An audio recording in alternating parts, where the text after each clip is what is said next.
There's a strange comfort in talking about what we believe. We quote philosophers. We post affirmations. We say things like, "Everything happens for a reason," or "I'm working on myself." But when life tests us, when we're disrespected, disappointed, overlooked, or challenged, those words mean nothing if our actions contradict them. This quote by Epictetus hits deep. Don't explain your philosophy. Embody it. Because real wisdom isn't loud. It doesn't need applause or agreement. Real wisdom is how you show up when no one's watching. It's in the quiet decisions, the restraint you practice when you're angry, the discipline you choose when it's inconvenient, and the kindness you give even when you don't feel like it. You see, the modern world is addicted to talking, but philosophy isn't supposed to be spoken, it's supposed to be lived. In this video, we'll explore what it means to embody your philosophy through challenges, discomfort, love, and failure, not as an ideal, but as a practice. Let's begin. We live in a time where it's easier to post a quote than to live by it. We share Stoic wisdom, preach about peace, discipline, strength, but when life throws chaos our way, where does all of that go? Talking about your philosophy gives you the illusion of progress. It feels good. It makes you sound wise. But wisdom isn't performance. It's behavior. It's how you act when you're frustrated, when your ego is bruised, when things aren't going your way. That's where the truth comes out. Epictetus didn't say, "Don't talk about your philosophy at all." He said, "Don't explain it, embody it." Because a man who lives by what he believes doesn't need to convince you. His presence does it for him. His consistency does. His inner calm speaks louder than any quote. So, ask yourself, not what do I say I believe, but how do I live when it's hard to believe it? That's where your real philosophy starts. The real test of your philosophy isn't in silence or solitude. It's in the mess of real life. Someone disrespects you. A friend betrays you. You lose your job. You feel overlooked, misunderstood, forgotten. That's when philosophy steps forward or disappears. And the truth, most of us are not living what we preach. We say we value peace, but we fight every small offense. We talk about growth, but avoid discomfort like it's the plague. We idolize patience, but can't even wait in traffic without swearing under our breath. But that's the beauty of life. It will challenge you over and over, not to break you, but to show you the gap between your words and your ways, to show you the work that still needs to be done. Philosophy isn't protection from struggle. It's the lens that helps you grow through it. As James Clear wrote in Atomic Habits, you do not rise to the level of your goals. You fall to the level of your systems. Replace systems with habits of thought, and you'll realize your beliefs are only as strong as your repeated actions. So, when pain knocks, when pressure builds, when life squeezes, don't perform, don't post, don't preach, live it. You don't need a grand stage to live your philosophy. You don't need to be a monk or a guru. Your philosophy shows up in your morning routine, in how you treat the cashier when you're running late, in whether you stick to your promises even when no one's holding you accountable. It shows in the way you talk to yourself when you fail. It shows in the discipline you keep when no one is watching. Most people think philosophy lives in deep books or podcasts, but it actually lives in moments. Tiny, seemingly insignificant choices you make every day. Do you snooze your alarm again? Or get up because you said you'd start showing up for yourself?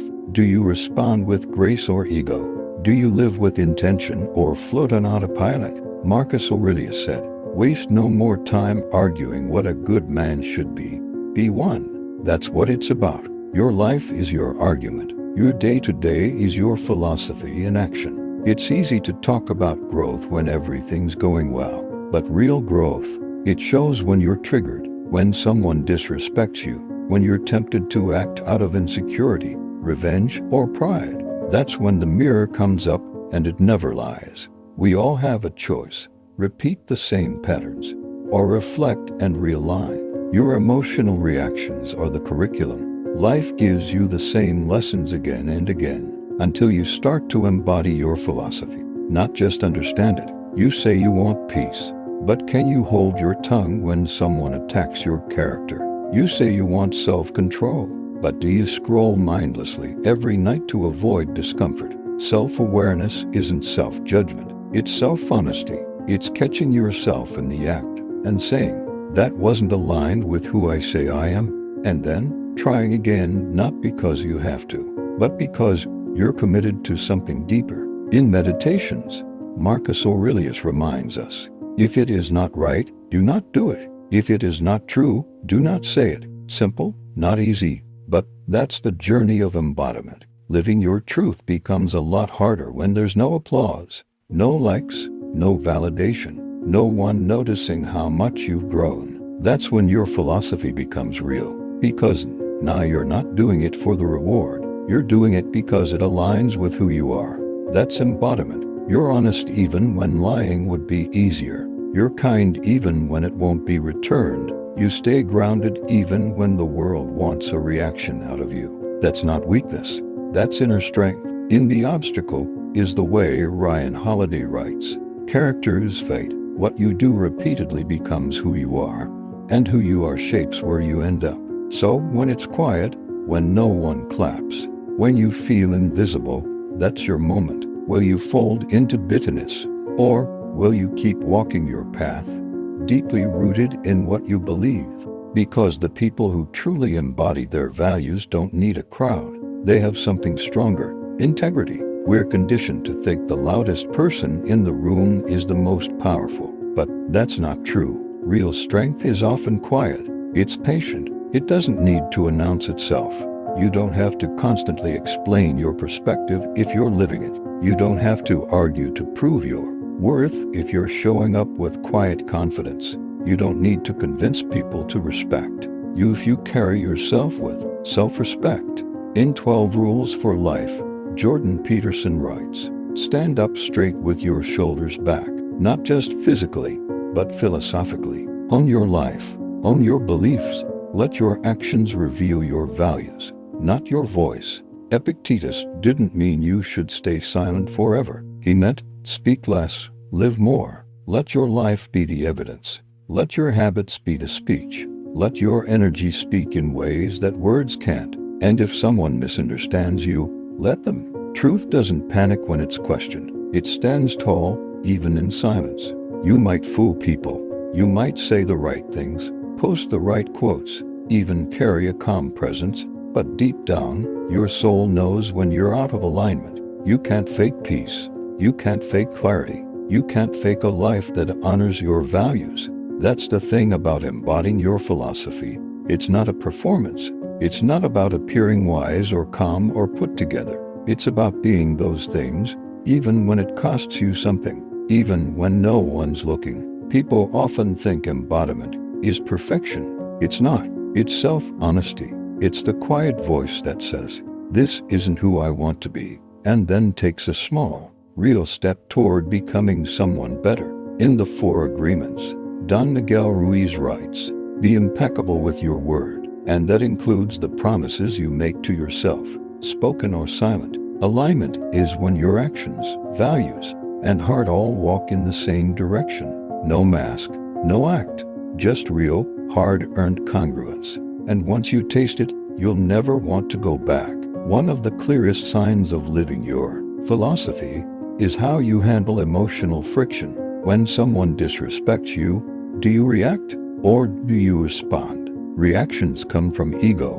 Responses come from awareness. The world will always give you reasons to snap, to shout, to justify your anger. But embodiment teaches you restraint, not as weakness, but as power. It teaches you that you decide what energy you carry and how you show up. That doesn't mean you become passive. It means you stay conscious.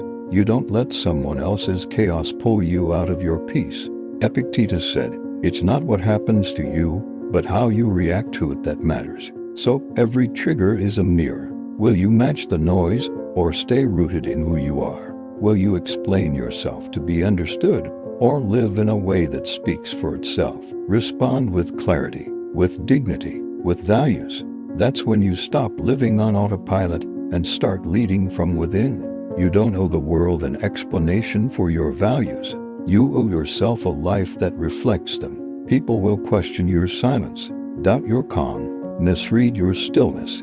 But if your actions are aligned, you don't need to defend who you are. You just need to keep being it. In Meditations, Marcus Aurelius wrote, "Waste no more time arguing what a good man should be. Be one." That's the core of embodiment. Less talk, more walk. Less noise, more truth. In Ego is the Enemy, Ryan Holiday reminds us that ego craves validation, attention, applause, but purpose craves alignment. It asks us to quietly live in a way that our future self will be proud of. And as James Clear said in Atomic Habits, every action you take is a vote for the type of person you wish to become. So, live as if you're already that person, not someday, today. That's how change begins, quietly, consistently, authentically. You want to inspire people, embody your beliefs. You want to leave a legacy. Don't shout about your values, become them. If this spoke to you, don't just like the video, live it. Take one small step today that reflects your values. Say less, do more.